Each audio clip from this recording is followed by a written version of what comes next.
Yo guys, what is up? Max on our first Descendant video, and today we are talking about how to kill every single boss in the game. This video is I'm trying to like create like a be-all end-all video where you can learn about weak points, boss enrage mechanics, what to like bring into certain boss fights, tips and tricks for like each of the bosses. We'll be talking about the normal bosses and the hard mode bosses. This is going to be a longer video, so if you are, for example, just on Frostwalker, you can skip to the part of the video in Frostwalker. We're going to start with the video, which is kind of like a breakdown of some of the like most important things to understand about just killing bosses in this game in general, and then we'll get into the specifics for each boss. Hope you guys enjoy it. Let's get right into it. Real quick before we get into the video, 80% of the people that watch my videos aren't subscribed. If you find the video helpful and want to support me, it really does help me out if you hit the subscribe button. We are getting so close to 400,000 subscribers, which is actually wild. Hope you guys enjoy the video. Let's do this. So the very first thing we're going to talk about is just general tips with bossing. So when you enter a boss fight, you're going to want to hit your tab on keyboard or R3 on controller. This is going to pull up their enrage bar and also show their weak points. Different bosses have different weak points and different weak point values associated with those weak points. So for example, if I shoot this Devourer in the chest, I'm going to deal 9,352 damage. The tamer that I'm using right now has no mods on it, so there's nothing like funky going on. But if I shoot his shin, I'm going to deal 12,403 damage. If I shoot his shoulder, I get 14,746. So he takes more damage on the shoulders than on the shins, and then for example his chest is going to take as much damage as his shoulder. The chest that he has and his shoulders are all going to be weak points that are equal value, and also weak points that you can grapple on. Now grappling is a big part of bossing and understanding how to do it efficiently, because the biggest thing that's going to get you killed and have you running out of time on your bosses is if they are in their immune phase too much. As you shoot bosses, you're going to build up their purple bar. So as I shoot this guy, you can see his purple bar or his frenzy bar and rage bar is building. And if it fully builds all the way to the end, he's going to go into his immune phase. For Devourer, he's going to heal. For Bride, they do like a big snowball AoE. You want to not have the boss in its immune phase so that you can deal as much damage to it as possible. Now, there's a few tricks with that. The first one is when a part gets yellow, they can then be grappled onto. And while he's down like this, we're not actually able to build any enrage on him. So when a boss gets downed, it's free damage without actually building the enrage frenzy bar. The same thing works for grappling on the shoulders. While you're on a shoulder, the boss and your teammates' damage will not build the enrage, and if you hold on to this for as long as possible, and if you like brace, basically, you're able to hold on for longer. If you wait till like the last second, you're able to extend the amount of time that you and your teammates will be able to shoot at the boss without building up its enrage timer, so that you can deal the most damage to the bosses. I really want to hammer this point home, so here's an example, just because I see so many people doing this in pub matches, and it's quite literally throwing. So if you are the person grabbing the shoulder, hold onto the shoulder for as long as possible, because while you're on the shoulder, once again, like as you can see, this Devourer was about to go into his enrage in our group. He was about to basically become immune, and because I'm just bracing on his shoulder, all of the damage that my teammates are doing are not enraging him, meaning that we're, as you can see there, I hold on to him for a long time. I do the punch at the very last second. He goes down, and we're able to finish off this Devourer, where if I hadn't just held his shoulder so that my teammates could do all of that damage while he's not building up any enrage bar, that would have been a like 2-minute longer fight, because he would have healed and he would have enraged, dropped his pylons. If you are the person who's jumping on the shoulder, hold on for as long as possible. You can do that by bracing. To brace, it's LT or L2 on controller, and it's right click on mouse. Just get the boss by punching it down to about 1 tick, so like 1 punch left to break it, and then brace and hold on for the entire rest of the time. This will lead to so many more successful fights for you and your teams, whether you're in pubs. Obviously, if you're solo, you don't really benefit from this, but if you're in a pub game or you're playing with friends, make sure you're holding onto that soldier as long as possible. It'll help you out so much. Now, once you actually break a weak point, not actually much changes. I was surprised by this. So as you saw before, I was dealing 14,746 to his weak point when it had armor. Now he's got no armor. It's still a weak point. I still get the yellow numbers which are indicative of a weak point shot, but I'm doing the exact same amount of damage. So breaking all the weak points on the bosses is more so a way to get them to get staggered and go down so that you can deal damage without triggering their immune phases, rather than like actually gradually increasing your damage that you deal against them. We did a few runs now where I'd break off all of the parts on Devourer, for example, and my damage on a weak point, or my damage against him when all of his weak points were broken versus none of his weak points were broken, is the exact same. So you really want to be using the weak points as a way to delay, well, one, to increase your damage, and one, to delay the enrage phases on the bosses. Once the bar fully reaches, then said boss will do their enrage, their frenzy, which for Devourer is healing. We'll talk about like specific strats for each of the bosses, but obviously now he gets to heal, and then we get to, once we kill the pylons, do the rest of the fight. But that kind of goes over all of the main things that you need to understand about bossing. Use the tab or R3 to get weak points. While they're down, you can shoot without triggering any sort of enrage bar increase. You can hang on the shoulders for longer to increase the amount of time that you and your team has to not enrage the boss or deal damage against it. And once a weak point is destroyed, you can still shoot that weak point for the same amount of damage. You're just kind of wanting to change your weak point priorities so that you can build more stagger on the boss and get them downed more often, giving you bigger damage windows. Now we're going to talk about some strategies for killing every boss. One of the biggest things just in general for bossing is building your character tanky. You want HP mods and defense mods on your Descendant if you're going to go into any boss fight. HP and defense are two of the most important stats for building for bossing, because if you are tanky in the boss fight, you can shoot at the boss more often. You can take damage. You don't have to worry about killing ads to get HP. You are able to be more active in the fight, which is an active increase to your damage. If you are constantly hiding, ducking behind cover, you're going to be able to deal less damage because your damage uptime is less. So trust me when I say building for your survivability during boss fights will not only help you, but it'll help your teammates. If your teammate needs to come and res you, that's more time that they are not shooting at you.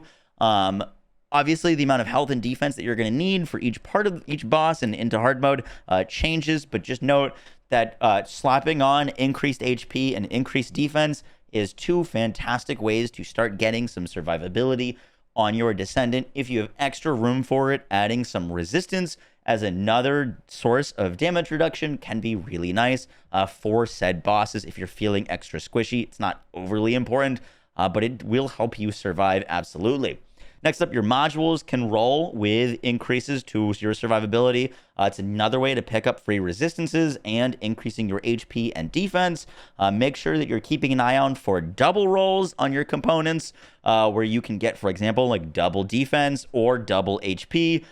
These are likely to roll, or can only roll, on your auxiliary and your memories. So these two slots, try to make sure that you're finding things with double rolls, will help your survivability out a ton. So the first boss we're going to talk about is Dead Bride. I don't think many players are struggling with Grave Rocker, Stunning Beauty, or Executioner. We'll talk about Executioner once we get to hard mode. But for normal mode, Dead Bride is, I think, the first kind of wall that players start to hit.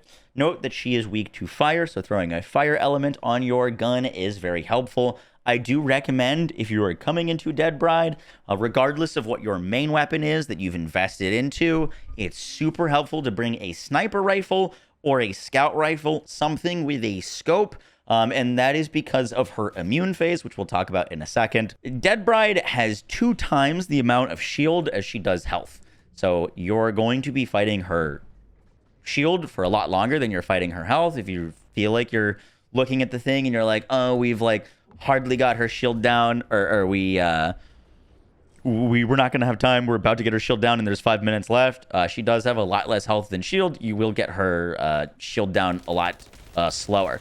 But on Dead Bride, big thing to be cognizant of is her enrage bar. So I'm going to try not to kill her here if possible. See if we can get her to enrage. Okay, so right around here, she's about to start enraging. Now, when she enrages, she's going to do a big snow globe, right? She will only do that after teleporting. So she won't just pop it like when you're next to her. You want to keep an eye out for her actual teleport. So as you can see, like she's kind of about to enrage. And if she's going to do her snow globe, as soon as you see her teleport, you are wanting to get out of there. That is your big key. Having a grapple mod like midair maneuvering, long distance maneuvering is a really, really easy way to get out of her snow globe. And once she does her first snow globe, she is guaranteed to do another snow globe unless you break her weak points. That's kind of why I recommend bringing a sniper rifle or a like scout something with a scope. Her like actual weak points on her arm are fairly squishy. A little bit too much damage right now, but they're fairly squishy, and you can break her and bring her into a like stunned phase if you break both of the weak points on her gun. But if you don't break her gun, she will not only do another globe, but she will also stay in her immune phase for even longer, which makes the fight even harder, and you have more risk of you and your teammates dying.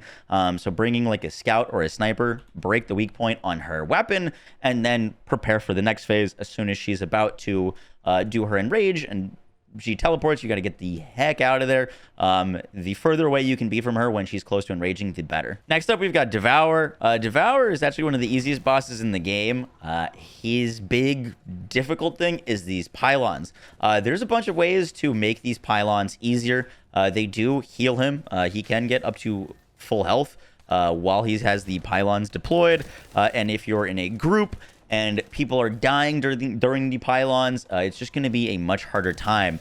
No, one just big general tip of advice for these bosses that I didn't mention is a lot of the times doing these bosses on solo is actually easier.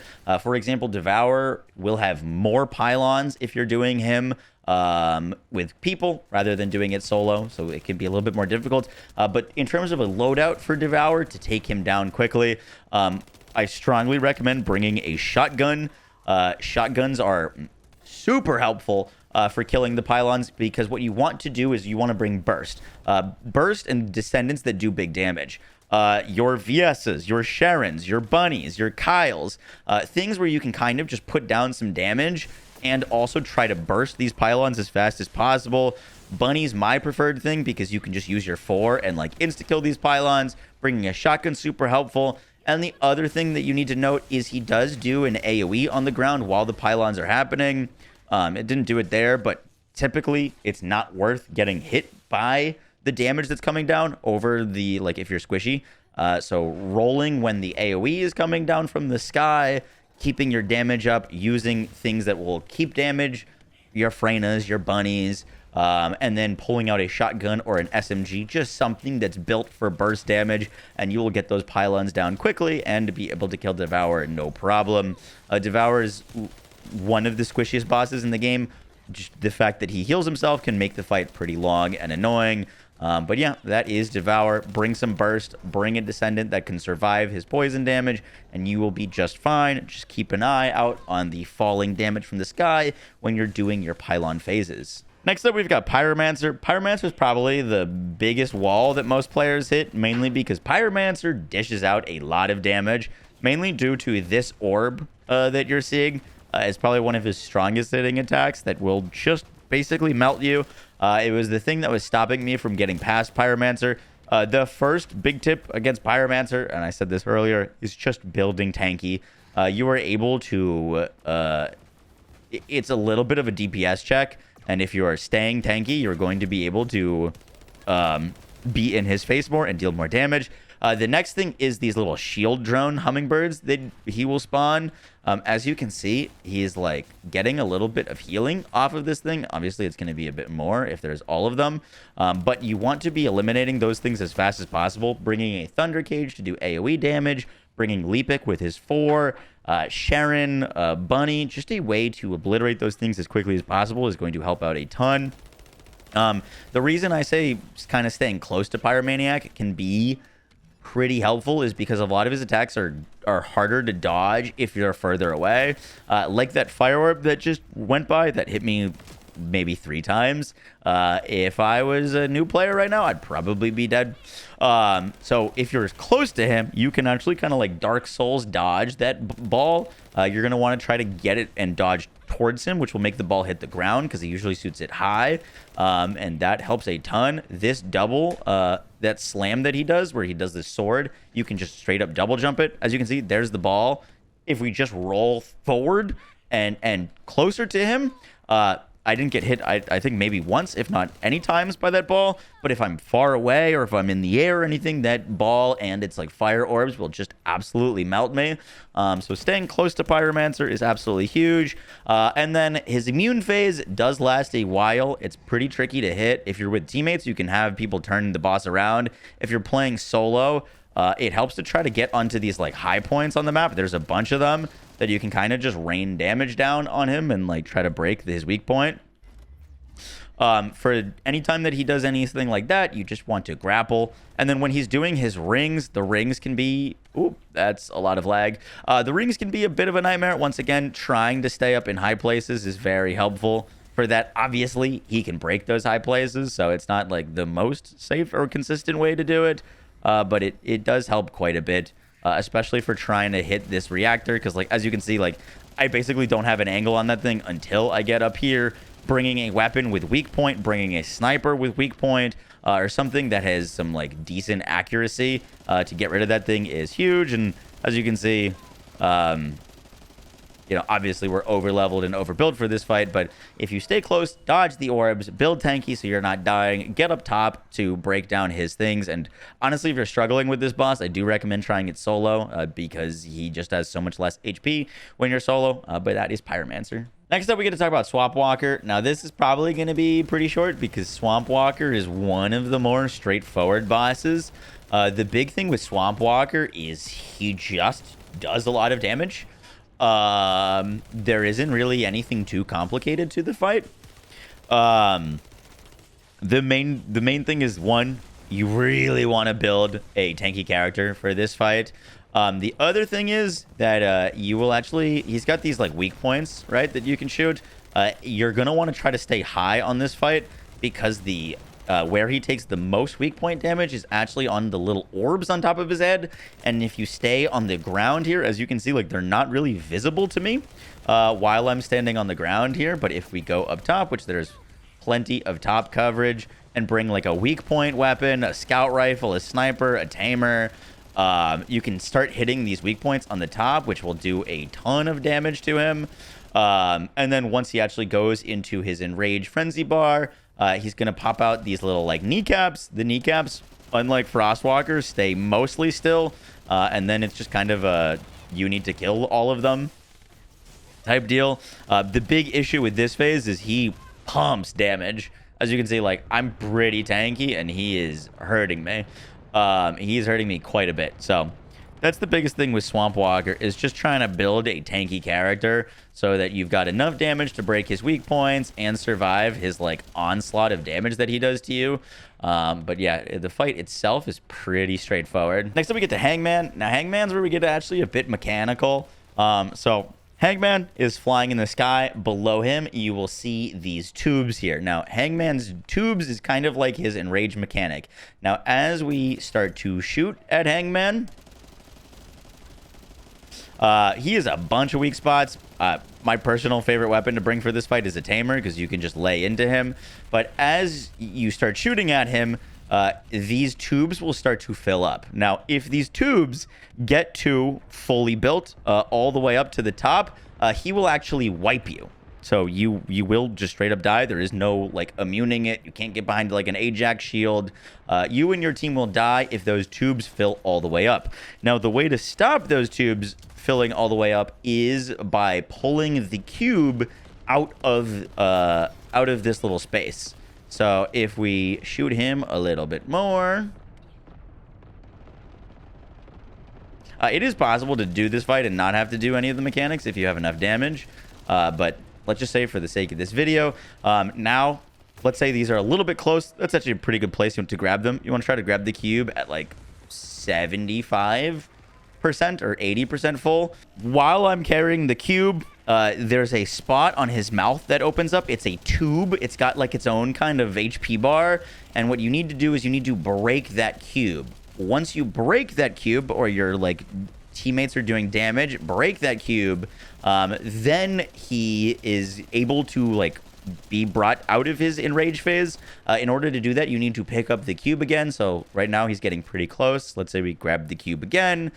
This will bring his enrage phase back. He's become immune. Teammates shoot him in the mouth. And then while they're shooting him, we're going to wait to see if he like breaks and gets staggered. There, he's broken and staggered. I can come back and return the cube. Return the cube. You'll see that his enrage bar has reset and we can continue our fight.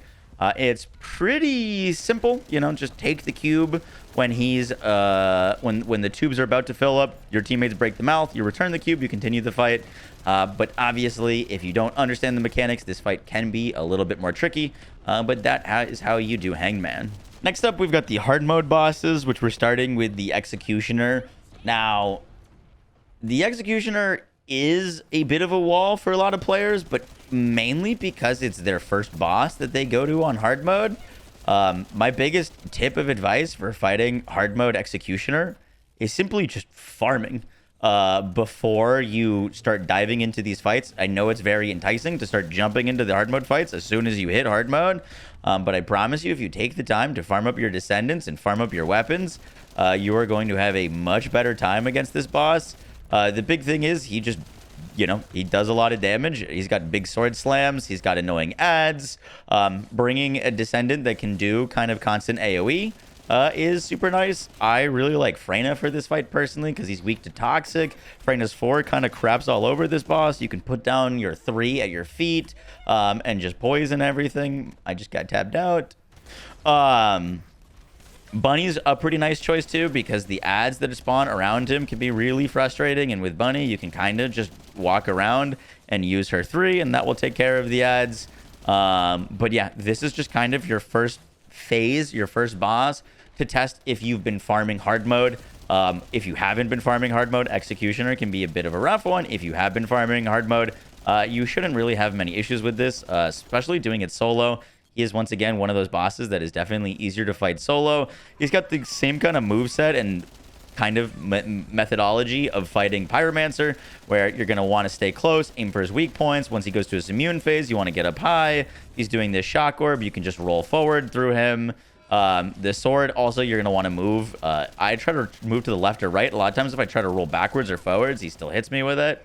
But yeah, Executioner, not too difficult to fight, more so just a, hey, have you started farming hard mode yet? And if you have, you should be fine on this guy. After you kill Hangman, you're going to unlock hard mode intercept battles. One of the very first things that you want to do when you unlock hard mode intercept battles is go get level 100 reactors and external components. They will make a massive difference for bossing. I remember specifically when I beat the story and Hangman, I had about like level 86 stuff.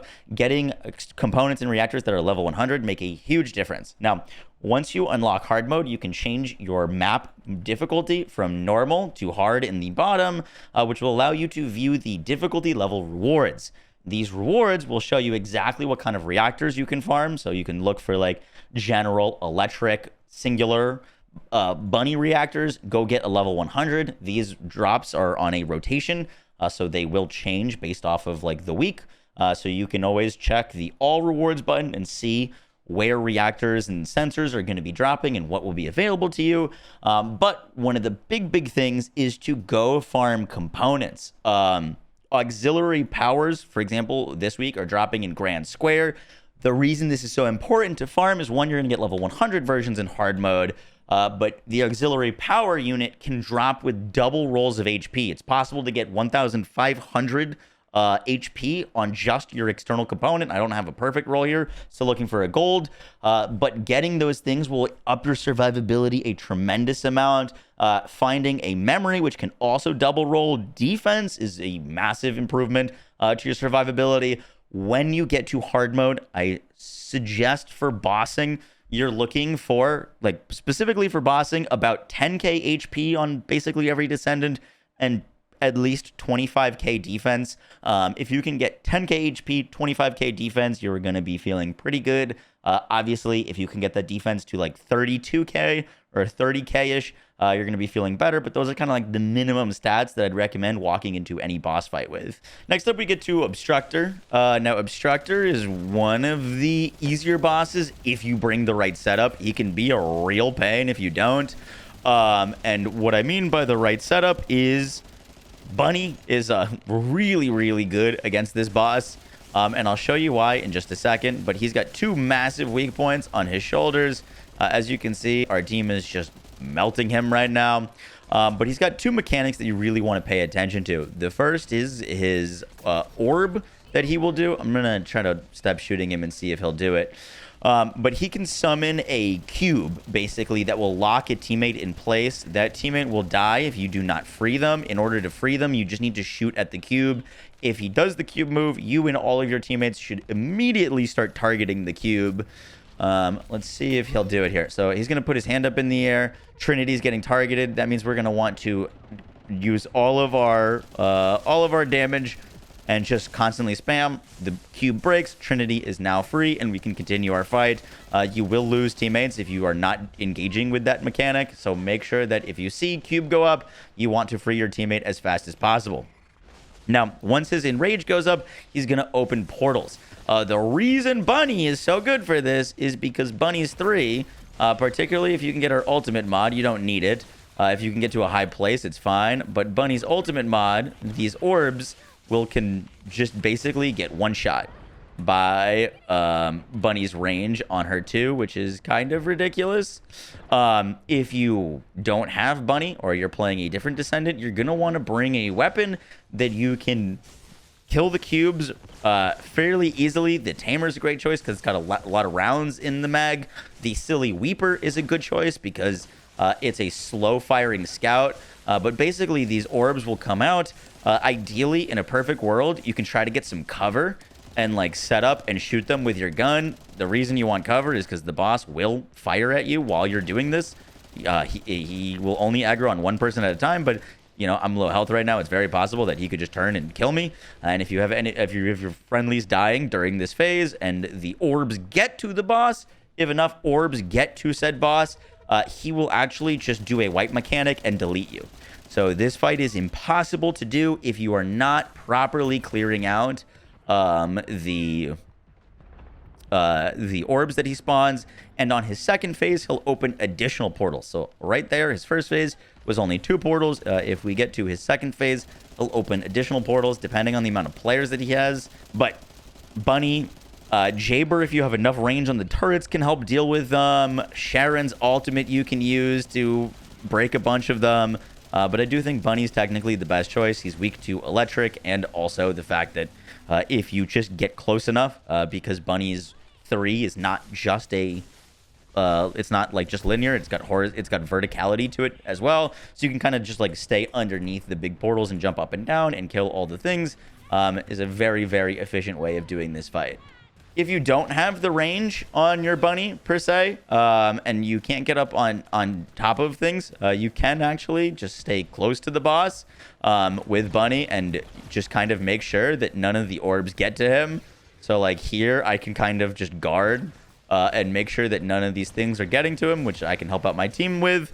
But, yeah, Bunny is kind of a really, really helpful Descendant to bring here. He's now targeting me, which is not fun. But yeah, as long as you can keep those orbs away from him, you are going to have a much better time with this boss. Because obviously if the orbs get to him, you die. So for Frostwalker, the kill is a little bit harder to do and explain at the same time. So I'm just going to be like commenting over a like Twitch clip that I got of one of my kills. So when the fight starts, you and your team are going to want to go left.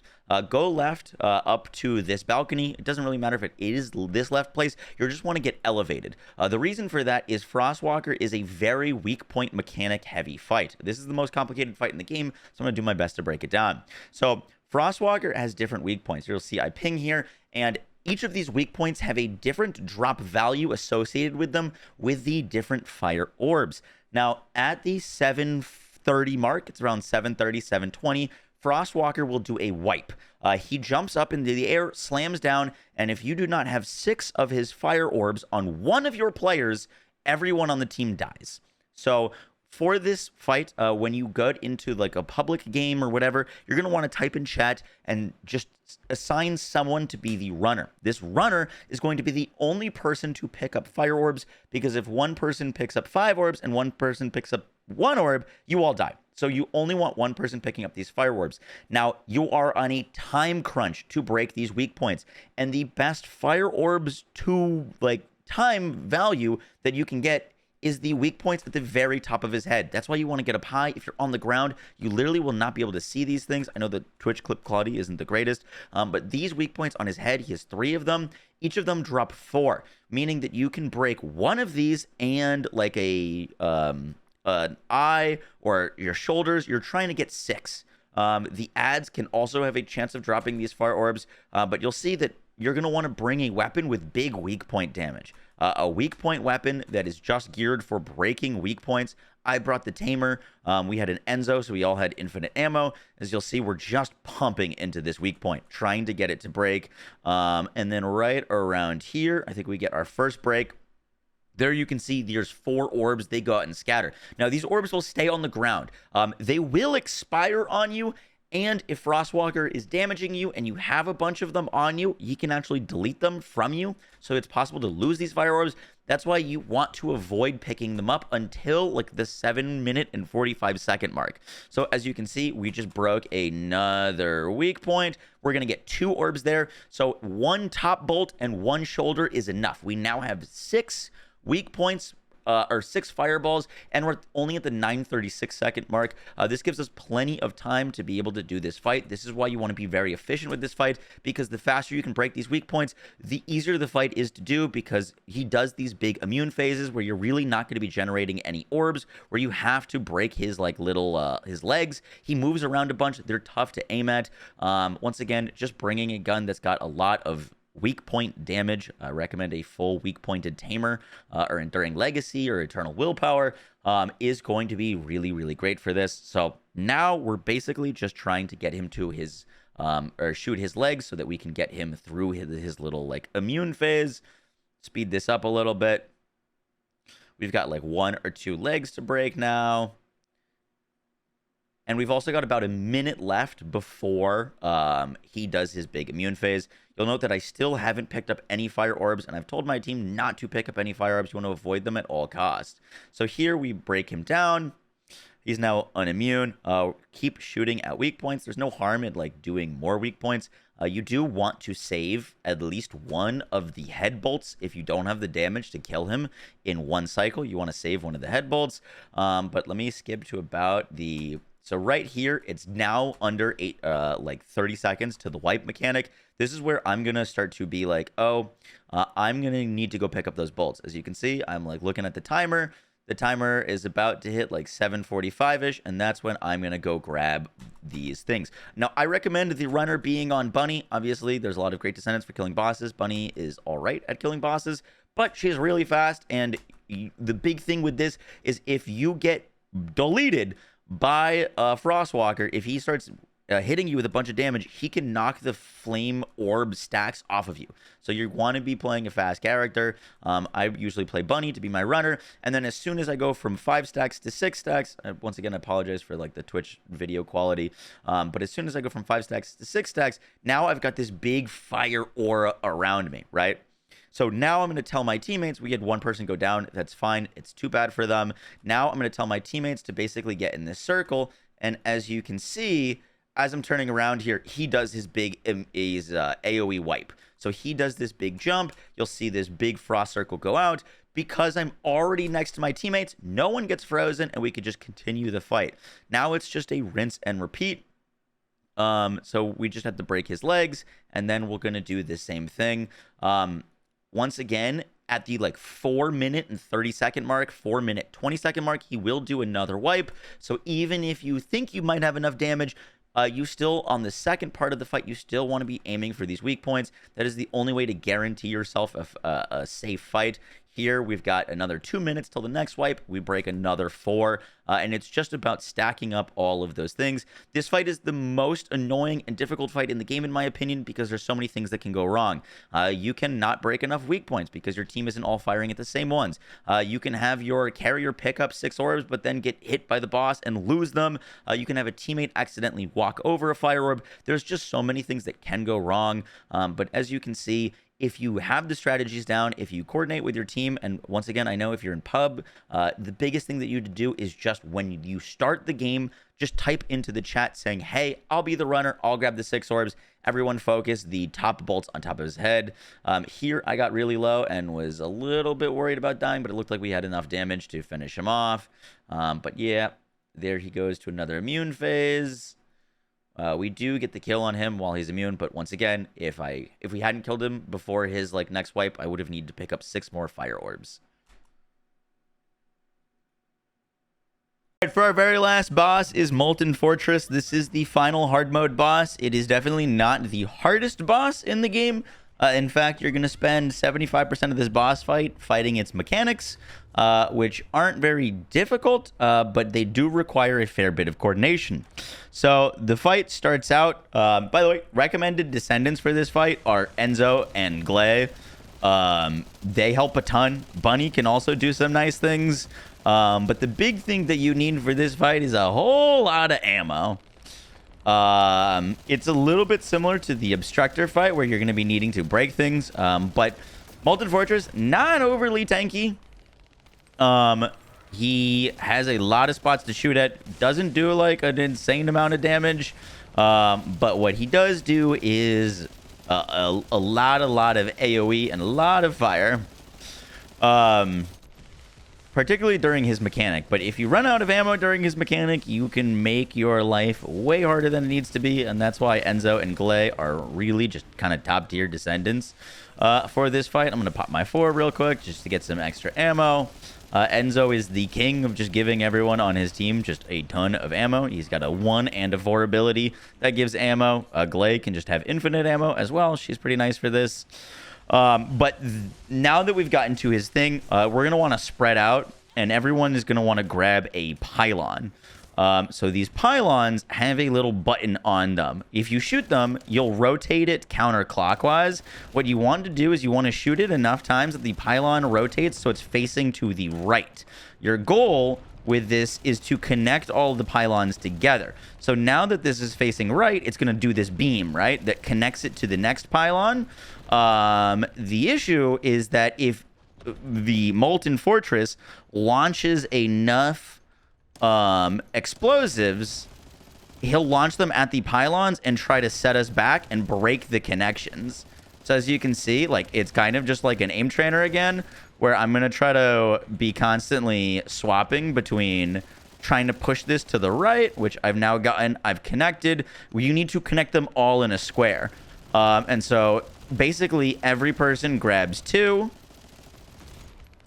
of these things, and you're just wanting to rain down the damage and make sure that you're protecting your pylons. Obviously, I did a poor job there. But this is why ammo can be so helpful. Because I failed my job there, I've now got to basically try to reconnect my pylons. So everyone grabs 2 pylons. If you can shoot, if you're like free, basically, you can aim right above him, which is super helpful. Aiming right above him, you can kind of like pre-fire the pylons, or pre-fire the orbs, which is really nice. I definitely don't have the greatest aim. In fact, this is one of the only games that I play on keyboard and mouse. But yeah, your goal is basically just dodge all the fire orbs incoming and shoot the things so that you can make a full connection. Obviously, if everyone does it perfectly and no one makes mistakes and everyone shoots every single orb, this is fairly easy. But if you are missing orbs and your pylons are getting hit, it is going to make it way more difficult, and you can basically be here the entire fight. This mechanic, unlike the other mechanics, doesn't end unless you solve it. A lot of other mechanics in this game will just kind of like, the boss will eventually become unimmune. Not this guy. You will be stuck here forever. But as long as everyone grabs 2 pylons and defends them, you should be chilling. There we go. Okay, so we connected all the pylons in a full circle, and now we get to basically fight him again. It is possible to do that mechanic twice in a row. So if you can't kill him here and he builds up his full enrage bar, you just got to repeat that exact cycle one more time. He's going to start lobbing out a fair bit more damage at us. I just quickly wanted to show you guys, now that I've done this kill like maybe 50 times, some of the easiest ways to do it if you're struggling. One of the easiest ways that I found was actually just bringing rocket launcher Glay. I have a full build guide for this on my channel, but Glay can actually pre-fire the explosives that were coming out of it. So as you can see, I'm basically just pre-firing. And then when the molten orbs come out, I'm killing them before they even get to leave the thing. Obviously, I'm pretty low health here. But what we were doing is I would just have my 3 teammates do pylons, and I would just absolutely rip rockets right at the top part of the spout of the Molten Fortress, and this you could kill all of the little flying magma orbs before they even get a chance to spawn. And then doing that, you could just have your 3 teammates focus on doing the pylons, and you just bring 1 infinite rocket launcher Glay to make sure that no magma orbs spawn. The other strategy that you can do is bring bunnies. Bunny has the high voltage mod, which will zap the magma orbs out of the air, similar to the Obstructor fight. That helps a ton. But Glay, Enzo, and Bunny are probably my 3 recommended Descendants for doing this fight quickly. Leapic is also a great choice, just because you can spam his 4 into the fortress to deal some pretty crazy damage. And that is Molten Fortress done. And that is our guide for how to kill every boss in the first Descendant. I hope you guys enjoyed the video. Obviously, there was a longer one. If you made it all the way to the end of the video, drop a comment, let me know. But yeah, the bosses in this game are definitely a high point, but they can be pretty difficult in random groups where people don't know what they're doing or what they're supposed to be doing. And so hopefully this video will help you out and your teammates out to get through all of the bosses, because a lot of these bosses have some really cool drops associated with them. Some really cool Transcendent modules. I'll catch y'all in the next one, guys. Take care. Peace.